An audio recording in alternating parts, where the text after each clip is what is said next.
Rojin Kabayış soruşturması halen devam etmekte. Halen DNA çalışmaları ve yine şüpheli ya da irtibatlı kişilerin tespiti, bu konuda yine kan alma, DNA işlemleri devam ediyor.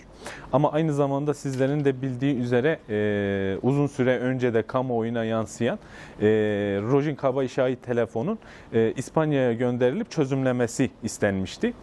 Halen bir dönüş gerçekleşmedi. Bizler de dosya kapsamında orada yapılacak işlemlerin sonuç vermesi, telefonun çözümlenmesi, içeriğinin raporlaştırılarak bize gönderilmesini bekliyoruz. Tabii bu aşamada biliyorsunuz Van Valiliği İl İdare Kurulu'nun bir kararı vardı. Rojin Kabayış'ın yurttan çıktığı saat, aileye geç bildirim, kaybı üzerindeki geçen sürenin soruşturmadaki olumsuz etkileri üzerine sorumluların tespiti ve soruşturma yürütülerek yargılanmaların sağlanması noktasında. Maalesef savcılığın talebine rağmen İl İdare Kurulu bu konuda olumsuz bir karar vermişti. Soruşturma iznine yer olmadığı şeklinde bir karar vermişti. Tabii bu karar üzerine hem biz Van Barosu olarak kararın ortadan kaldırılması noktasında itirazda bulunduk. Bölge İdare Mahkemesi'ne gönderdik. Tabii aynı zamanda soruşturmayı yürüten savcılık makamı da söz konusu kararın hukuka uygun olmadığı, yurt sorumlularının bir şüphe içerisinde bulunduğu, dolayısıyla soruşturmanın yürütülerek sorumlulukların netleşmesi gerektiği ve bir yargılamayı gerektiği düşüncesiyle aynı zamanda Van Cumhuriyet Başsavcılığı da söz konusu karara itiraz etmişti. Şu an hali hazırda dosya Bölge İdare Mahkemesi'nde, Erzurum'da ve bizler de karar verilmesini bekliyoruz. Kendimi hiçbir şekilde güvende hissetmiyorum. Rojin kaybolduktan bu yana hiçbir şekilde katillerine dair hiçbir şey yok. Üniversite rektörü de üniversite rektörü de ve birçok kişi de zaten bunun üzerine örtmeye çalışıyor ve kaybolduğundan beri okulda hiçbir şekilde güvenlik önlemleri daha alınmamış. Servisle sen okula gittiğin zaman bile sözde öğrenci kimliklerini kontrol ediyorlar ama hiçbir şekilde kontrol etmiyorlar. Kameralar desen Rojin'in olayında tamam birçok kameraları çalışmıyor dediler. Ona rağmen şu an o kameralara bile hiçbir şekilde bir şey yapmamışlar. Şu anda o kameralar çalışmıyor, edilmiyor. Ve 2 yıl geçmesine rağmen üzeri de hala örtülüyor, olunuyor. Devlet istese aslında telefondaki her şeyi bulabilir, edebilir. Ama kimse yapmıyor. Üzerini sürekli örtmeye çalışıyorlar, ediyorlar. Biz okulda Rojin için eylem yaptığımız zaman rektör geldi. Birçok sorumuzu zaten cevapsız bir şekilde bırakıp güvenliklerle beraber kaçtı zaten. Bu sosyal medyada da zaten gündem oldu. Onun da parmağının olduğunu zaten tüm öğrenciler olarak biliyoruz, ediyoruz. Ondan kaynaklı zaten üzeri örtülüyor. Tüm kadınlarımızı güzel bir şekilde örgütlendirmemiz lazım. Bunu en basiti bir komşun olabilir, sıra arkadaşın olabilir. Hepsini güzel bir şekilde örgütlendirip onları da özgürleştirmemiz lazım. Bir ülkede yaşıyoruz ve bu ülkede güvenliğimiz olmadığı sürece biz ne yapabiliriz? Biz nasıl dışarı çıktığımızda nasıl kendimizi güvence altına alabiliriz? Her zaman tetikte gezmemiz ne kadar doğru? Gerçekten artık bu ölümlerin bitmesi gerekiyor. Rojin'in gerçekten ölümü o kadar kötü oldu ki birçoğumuz o kadar çok etkilendik ki ben üniversiteyi dışarıda okumak istiyordum ama böyle olaylardan dolayı ailem de ben de istemedik açıkçası. Gerçekten böyle bir sıkıntı yaşamadan insanlar istediği yerde, istediği şekilde yaşayabilmeli. Mesela üniversitemizde kimlik kontrollerinin daha da dikkat edilmesi gerekiyor.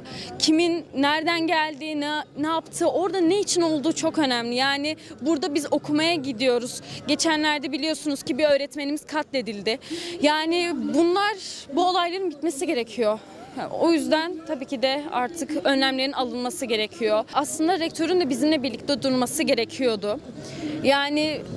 Çok fazla net bir şey söyleyemeyeceğim ama dediğim gibi rektörün bizimle olması gerekiyordu. O da bizimle birlikte bir öğrencinin hayatı için çaba vermesi gerekiyordu. Benim düşüncem bu.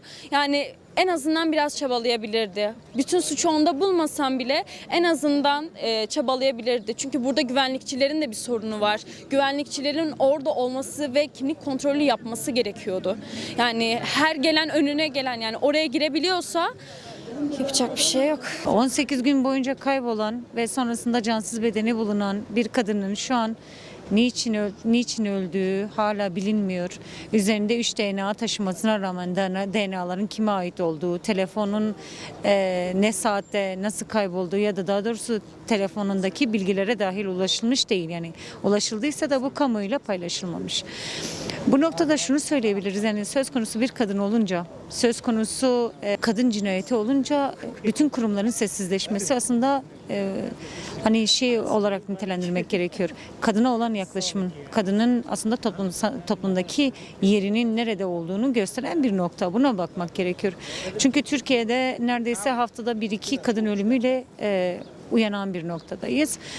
Kendisi gidip kolluk kuvvetlerine, ben eşimden zarar görüyorum, eşimden şiddet görüyorum, benim can güvenliğim yok denilmesine rağmen kadınlar korunmuyor, korunacak alan sağlanılmıyor ve sonrasında bu kadının ölümü ya da fiziki bir yaralanmasıyla karşı karşıya kalıyoruz. Aynı zamanda şöyle ki bu ölümüne sebebiyet veren ya da yaralanmasına sebebiyet veren kişi ya da kişilere herhangi bir cezai yaptırım çok ağır bir şekilde verilmiyor. Bu da neye neden oluyor? Kadına zarar veren, kadını öldüren bir kimsenin aslında çok herhangi bir davalık bir durumunun söz konusu olmaması, daha doğrusu şöyle düşünmek gerekiyor. Bir kadın katilinin ya da kadına zarar veren, yaralayan birinin hukuksal anlamda aldığı cezaların çok caydırıcı olmaması aslında erkekler için birazcık daha rahat bir alan sunmakta. Biz şuna bakmak gerekiyor. Rojin Kabayiş'in kayboluşu ve sonrasında cansız bedeninin bulunuşu, bu kadar zamanın üzerinden geçmesine rağmen herhangi bir çözümün üretilmemiş olması ve şunu da eklemek gerekiyor. Bunun için çözülmesi için protesto yapan öğrencilere yönelik saldırıların, ondan sonra rektörlüğün yaklaşım tarzlarının aslında katillerin saklandığı fikriyatını doğuruyor bizde. Bu noktada şunu söylemek gerekiyor. Var olan hukukun işletilmemesi, var olan hakların iade edilmemesinden kaynaklanan bir Rojin Kabayiş'in katledilmesi şu an diğer başka bir kadının da katledilmesine eşdeğer bir şey. Bu noktada bir an önce Rojin Kabayiş'in katilleri artık demek gerekiyor. Çünkü öylesi bir duruma geldik. İntihar vakası olmadığı açıkça ortada. Katillerin bir an önce ortaya çıkması, bu soruşturmanın netleşmesi ve gereken cezai yaptırımların yapılması gerektiğini düşünen bir noktadayım.